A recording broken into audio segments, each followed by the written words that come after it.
Rím, mesto na rieke Tiber. Pred viac ako 2000 rokmi založil Svetovú ríšu. Toto impérium bolo treba chrániť. Malo sa to podariť pomocou rímskej armády a jej pomocných oddielov. Rímski cisári vytvorili gigantický nástroj kontroly. Monumentálne stavby na hraniciach, ktoré obklopovali celú ríšu.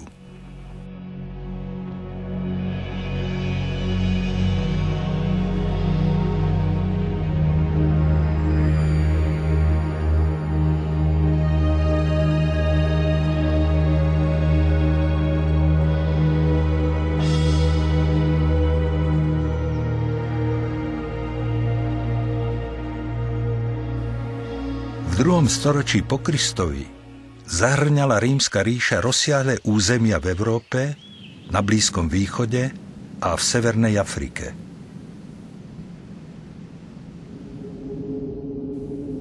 Vonkajšie hranice impéria zabezpečovali stabilitu v ríši.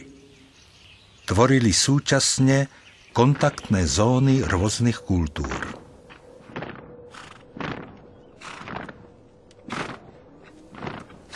Hranice sa rozprestierali na dĺžke viac ako 5000 kilometrov. V pravidelných odstupoch strážili pohraničné územie väčšie a menšie vojenské tábory a strážne veže.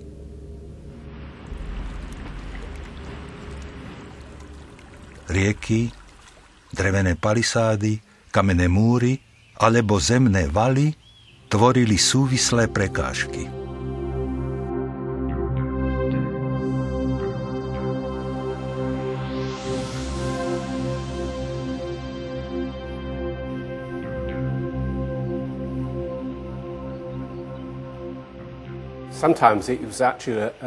Niekedy to bola lineárna hranica, val, priekopa a ich stavba bola zachytená na kameňoch s nápismi, aké tu vidíme.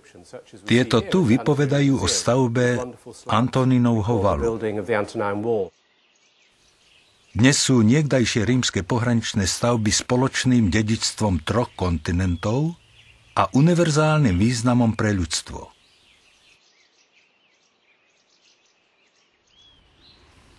Limes v Nemecku a Hadrianov val v Anglicku už boli UNESCO vyhlásené za svetové dedičstvo.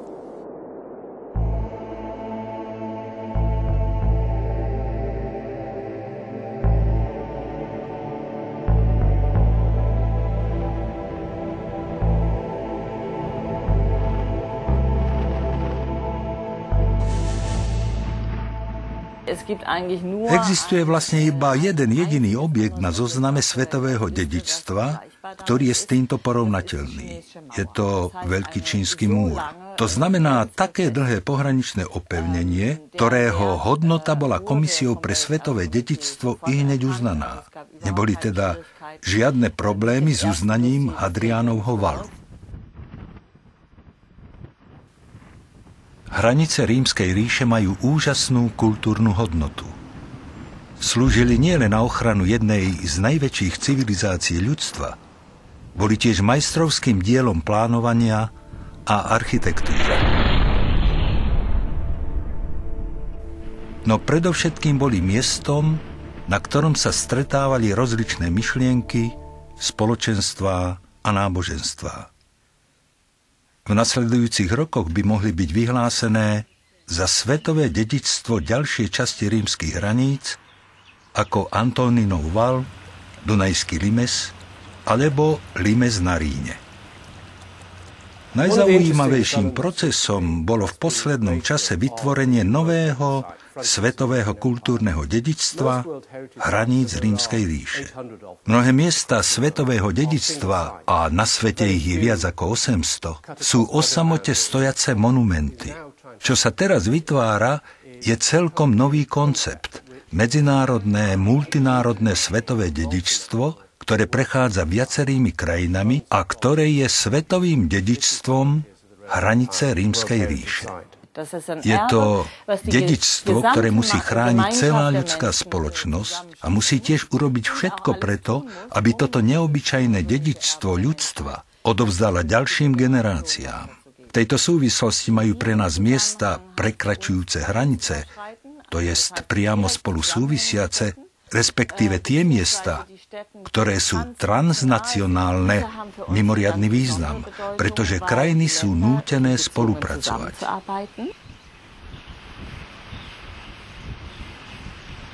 Už v predchádzajúcich obdobiach fascinovali ľudí rímske pamiatky. Veľa z nich bolo skúmaných a aj čiastočne rekonštruovaných.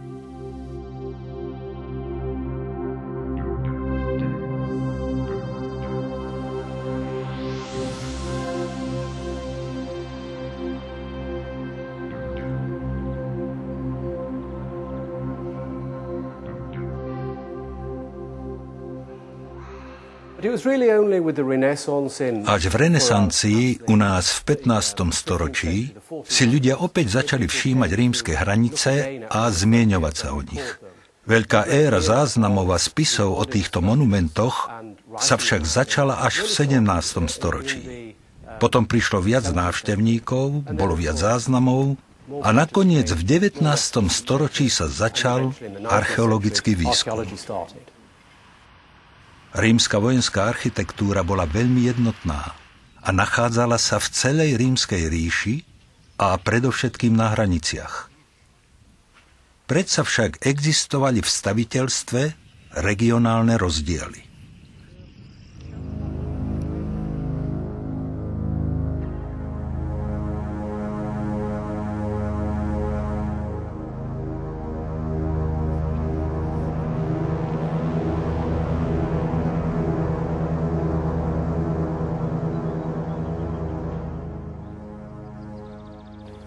Vojaci mohli byť preložení z jedného konca ríše na druhý. Častejšie sa to stávalo dôstojníkom. A to bol jeden zo spôsobov zjednocovania. Ale prirodzene, budovy, v ktorých žili vojaci, museli byť prispôsobené miestnym pomerom. Kastel na Blízkom východe, v Sýrii alebo v Jordánsku je veľmi rozdielny v porovnaní s kastelom na Dunaji alebo na Ríne, práve kvôli podnebiu. Dnes sa zachovalo iba málo pozostatkov rímskych pohraničných stavieb. Preto je ochrana týchto pamiatok obzvlášť dôležitá.